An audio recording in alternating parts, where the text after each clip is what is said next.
In the gilded shadows of the monarchy, where tradition is law and duty is armor, a quiet war begins not with a shout, but with a carefully placed whisper. The Queen Consort, once the most controversial woman in Britain, now moves her pieces across the royal board with a newfound ambition. But she underestimates the prince in the castle, a son who has spent a lifetime studying the cost of silence and the power of a crown. This is not a fairy tale. It is a chess match where every smile is a strategy, every public appearance a move, and the future of an ancient institution hangs in the balance. The palace doors are about to swing open on a conflict no one saw coming. The morning mist clung to the gardens of Highgrove like a thin, gray silk.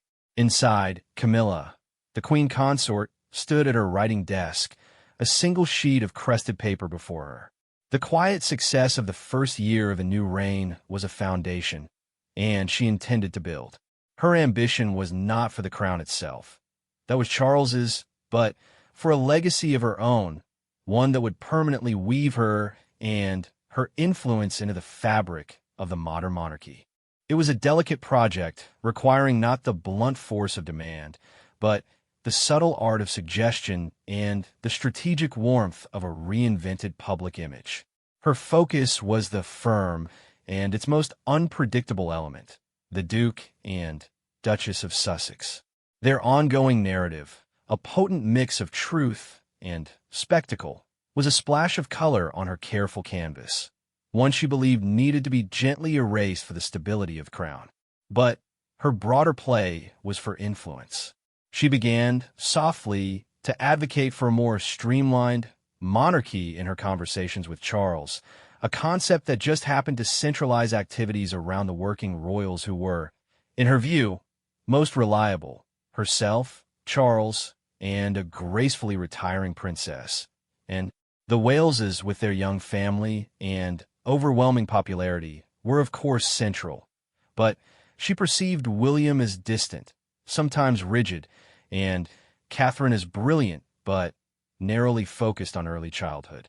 In Camilla's eyes, there was space for a senior, steadying hand to guide the ship. The tool was charm, and her weapon was access. She hosted small, intimate dinners at Clarence House, inviting editors of serious newspapers, influential historians, and key figures from the charitable foundations the royals patronized. She spoke not of division, but of unity and steady continuity. She would laugh, a warm, raspy sound, and say, "We must all be rowing in the same direction, don't you think?" Her comments about Harry and Meghan, when pressed, were masterclasses in seeming generosity masking practical exclusion. "We miss them terribly, of course," she'd sigh, her eyes briefly sad. "But the institution must come first. One cannot have part-time royals. It simply isn't fair to the others who devote their whole lives to it." The message was clear. She was the pragmatic heart of the family, protecting it from modern fickleness. William observed this from Adelaide Cottage, a sense of unease growing in him. He was not the heir of his grandfather or even his father. He was an heir shaped by public scrutiny, personal betrayal, and the weight of a mother's absent presence. He saw Camilla's streamlining for what it was, a quiet consolidation of power. Her narrative of a small, efficient royal family, while sensible on surface, subtly positioned her as the indispensable core alongside the king. William understood the media game all too well. He had been its prize and its victim since birth.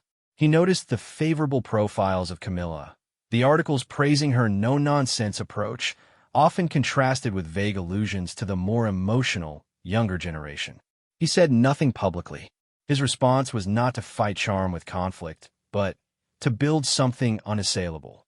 He deepened his work on Homewards, his project to end homelessness. He didn't just give speeches. He sat on the ground in community hubs, listening to people's stories with a focus that was both intense and genuine.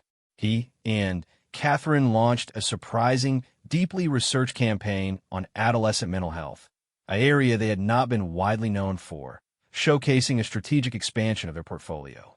Their public appearances became studies in modern connection, Catherine playing rugby with teenagers, William sharing a joke with a veteran, their affection for each other, and their children a palpable, powerful brand of normalcy amidst the chaos. He was building a fortress of public goodwill, brick by authentic brick. The first true test of Camilla's play came with the planning for the first anniversary of the king's accession. A televised concert at Buckingham Palace was proposed. Camilla's office, through gentle channels, suggested a format that highlighted the enduring pillars of the monarchy. The proposed lineup and seating plan noticeably minimized any symbolic space for the Sussexes, even in absentia, and elevated the roles of Camilla's own children and grandchildren in a way that felt, to William's team, like a quiet rewriting of the royal hierarchy. William received the draft itinerary in his office. He read it carefully, his expression unreadable. Then, he picked up his pen. He did not write a refusal or an angry note. Instead, he wrote a series of questions in the margin. What is the core message of this event? Is it exclusion or celebration? And how does this reflect the king's stated desire for a slimmed-down but inclusive monarchy? He sent it back not to Camilla, but directly to the king's private secretary, copying his own. It was not a confrontation, but a calibration, a reminder that he was watching and he understood the game. The final seating plan was subtly but significantly altered. Document 2, a chill settled over the autumn, and within the palace walls, the strategies grew colder, sharper. Camilla perceived William's quiet countermoves not as a son protecting his father's reign, but as a challenge to her hard-won position. Her approach evolved from gentle suggestion to firmer orchestration. She turned her attention to the machinery of the court itself, the private secretaries, the communications teams, the schedulers. These were the gears that turned the royal machine, and influence here was more potent than any public smile. She championed a harmonization of the royal households, arguing for efficiency and a unified message. In practice, this meant recommending trusted allies from the king's and her own staff for key liaison roles within William and Catherine's office at Kensington Palace. Her language was always one of support. William and Catherine are so dreadfully busy, she'd remarked to Charles over tea. Wouldn't it be a help to have some of our more experienced hands assisting them? Prevent any little missteps. Charles, buried in state papers and consumed by his own monumental transition, often acquiesced, seeing it as practical rather than political. William sensed the shift in the wind around him. New faces appeared in meetings, polite and efficient, but their ultimate loyalty seemed directed elsewhere. Briefings about his projects sometimes reached the press in a format that felt slightly off, emphasizing the cost rather than the impact, or framing his homelessness work as ambitious in a way that hinted at unrealistic. It was a subtle, bureaucratic suffocation. Catherine, too, felt the pressure. Plans for the early years forum she was developing were met with unexpected procedural delays and cautious memos about budgetary oversight from the newly harmonized finance office. William knew he could not win a war of memos and meetings within the palace labyrinth. His arena was the world outside. He made a decisive move. He announced, with little prior warning to the harmonized communications team, a series of immersive, week-long projects. He would spend a week working incognito with a coastal rescue team in Wales. Catherine would undertake a similar project, embedding with frontline mental health support workers in London. They would document these experiences not through polished press releases, but through raw, first-person video diaries released directly on their social media channels. The palace old guard was horrified. It was too informal, too risky, too unpredictable. Camilla expressed gentle concern to Charles about diluting the dignity of the crown. But William was unmoved. This was his counterplay. He was stepping out of the palace system entirely, connecting with the public on a human level they controlled directly. The footage was electrifying. William, in a weather-beaten rescue jumper, hauling lines in a storm, his face etched with genuine fatigue and focus. Catherine, sitting in a dimly lit community center at midnight, listening with tears in her eyes to a young person's story. The videos were shaky, the sound imperfect, and that was their power. It was authenticity itself. The public response was a tidal wave of support. Commentators spoke of a new royal transparency. His father, watching from Balmoral, was initially puzzled by the method, but could not argue with the overwhelming positive result. For the first time, Charles saw clearly the divergence in strategy. Camilla's was about controlling the institution from within. William's was about making the institution irrelevant by forging a direct bond with the people. The tension finally found its flashpoint at a family dinner at Windsor, a rare gathering without state guests. The conversation turned to public perception. Camilla, smiling over her dessert, said, "All this new media is quite a dance, isn't it? One must be so careful not to appear common." The word hung in the air, delicate and poisonous. William put down his spoon. He looked directly at her, his blue eyes calm but utterly firm. "I believe the greater risk, Camilla," he said, using her name with a deliberate, unadorned clarity, "is appearing remote. My mother understood that. The people don't want perfect. They want real." The reference to Diana was a thunderclap in the quiet room. It was unspoken history given voice, a reminder of the very force that had once shattered Camilla's own life, and of the legacy William consciously embodied. Camilla's smile did not slip, but it froze, becoming a porcelain mask. Charles looked between his wife and his son, a profound weariness in his eyes. The battle lines were no longer just about strategy. They were about memory, legacy, and the very soul of the future crown. Document 3, The Winter, was a season of cold silences and strategic regrouping. The directness of William's words at Windsor had torn away the polite fiction of mere disagreement. A formal, brittle distance now existed between the two households. Camilla, stung to her core by the Diana reference, abandoned any pretense of gentle guidance. Her mission crystallized to ensure her legacy and her family's position were unassailable before William ascended the throne. This meant cementing her public image as the king's indispensable partner and securing tangible roles for her own children, Tom and Laura, within the royal framework. She launched a two-pronged offensive. Publicly, she doubled down on her role as the king's rock. Every appearance showed her as his steadying companion, adjusting his tie, sharing a knowing glance during walks, her attire a masterclass in supportive, regal elegance. She initiated a high-profile campaign against domestic violence, a serious issue that also allowed her to be portrayed as a protector, a matriarch. Privately, she lobbied Charles relentlessly. She presented dossiers, arguing for official, salaried positions for her son and daughter within the royal charity umbrella. "They are so loyal, Charles," she would plead, "and the public adores them." It would show the world a modern, blended family. She framed it as an evolution of the monarchy, a breaking of stale tradition.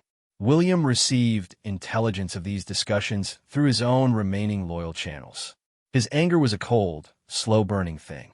He saw the insertion of Camilla's children into the official structure as a fundamental breach, a confusion of the private and the constitutional that would create endless complications for his future reign.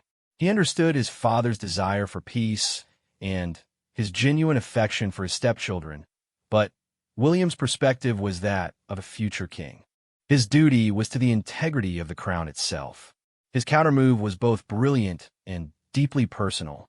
He and Catherine announced they would be moving their primary family home from Adelaide Cottage to Windsor, not into one of the castle's vast apartments, but into a more modest, renovated home on the estate. The symbolism was powerful. They were planting their flag at the historic heart of the monarchy, but in a way that reflected their own modern, family-focused values. More significantly, William began to be seen more frequently in the company of his cousin, Princess Beatrice. He invited her to co-host a summit for his homelessness project, praising her business acumen and work ethic publicly. He was seen having long lunches with the Duke of Gloucester, a respected, low-key working royal. He was quietly, deliberately, building his own coalition of the willing within the family, those who were loyal to the institution itself, not to any one individual's agenda. The climax of this Cold War came with the planning of the annual Commonwealth Day service at Westminster Abbey. This was the most important family spectacle of the year, a global event. Camilla's office submitted a proposed procession order. In it, her own children were placed prominently, immediately behind the working royals, ahead of more senior, but non-working members of the extended family. It was a bold, visual claim to a new hierarchy. William knew this was the line in the sand. He requested an urgent, private audience with the king. He did not go to argue or beg. He went to present a case. He brought with him historical precedent, the constitutional role of the working royal family, and, most powerfully, a selection of recent media analysis. He showed his father how the narrative of Camilla's expanding clan was beginning to play in certain quarters, with whispers of a Parker Bowles takeover. He spoke not as a son, but as the heir. "Sir," he said, his voice level, "this isn't about personal feelings. It's about protecting the monarchy from looking like a private family business. The focus must be on the direct line of succession and those who serve it full-time. Anything else is a vulnerability." Charles, the eternal man caught between heart and duty, was deeply conflicted. He loved his wife. He valued her support. But he also bore the weight of the crown, and he heard the steel in his son's words, the same steel he knew would one day be necessary to wear it. He saw the long view William was taking, a view he himself had often neglected in his own decades as heir. After a long, heavy silence, the king nodded. He did not give William everything he wanted, but he gave him the essential victory. The procession order was revised. Camilla's children would be seated with the other non-working royals. The line had been held. Document 4 Spring arrived, but no real thaw came between the two factions. There was only a hard, acknowledged stalemate. The Commonwealth Day Compromise was a defeat for Camilla, and she felt it acutely. Yet, she was a woman who had weathered far greater storms than a seating chart. She did not retreat. She pivoted. If she could not force her children into the inner circle, she would make herself so publicly invaluable that her influence could not be purged. Her campaign became one of pure, relentless duty and highly visible partnership with the king. William, for his part, did not gloat. Victory in a skirmish was not his goal. Securing the future was. He understood that his father's reign was the bridge, and his own would be the destination. He began to act with a new, quiet authority that anticipated his future role, focusing on long-term, foundational projects that would outlast any current tension.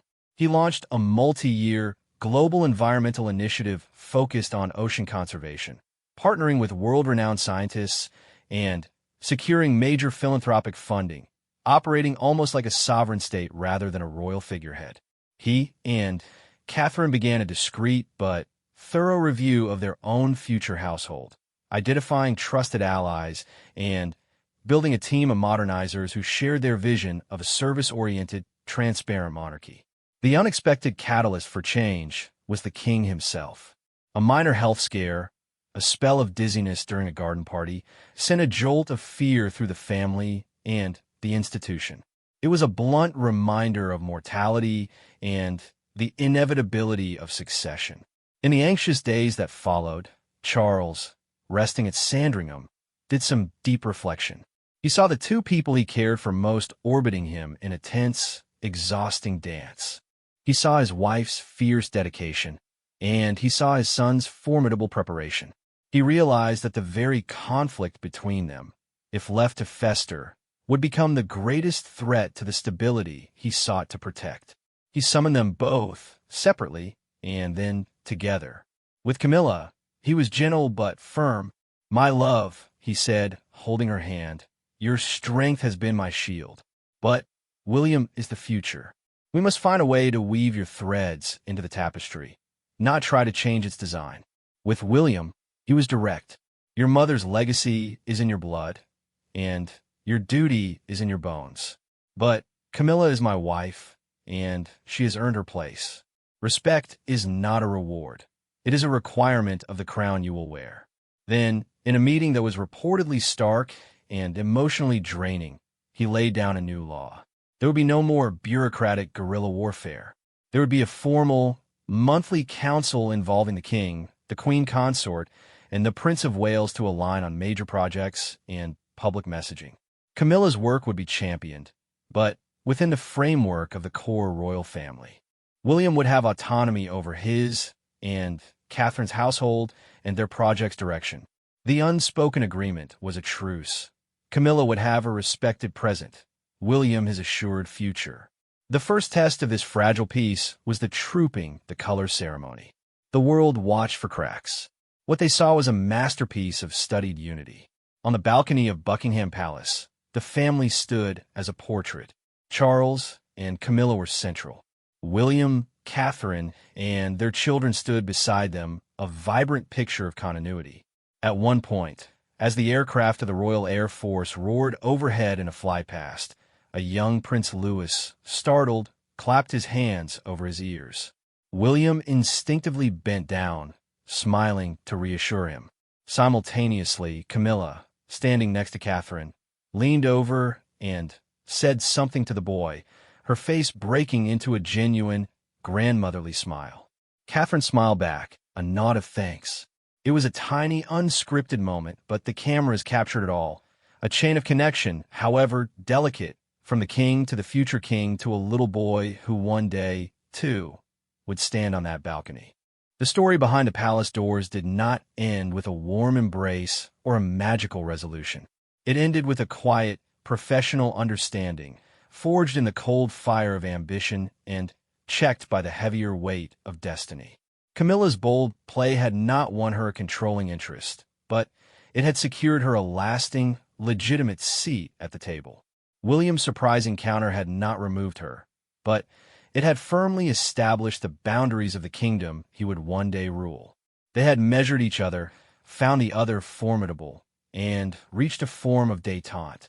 The monarchy, that ancient, resilient institution, had once again absorbed the shocks of personal conflict, not with fairy tale harmony, but with the pragmatic, enduring grace of a silent, mutual agreement to serve something larger than themselves. The doors remained closed, the quiet work of reign and preparation continued, the future waited.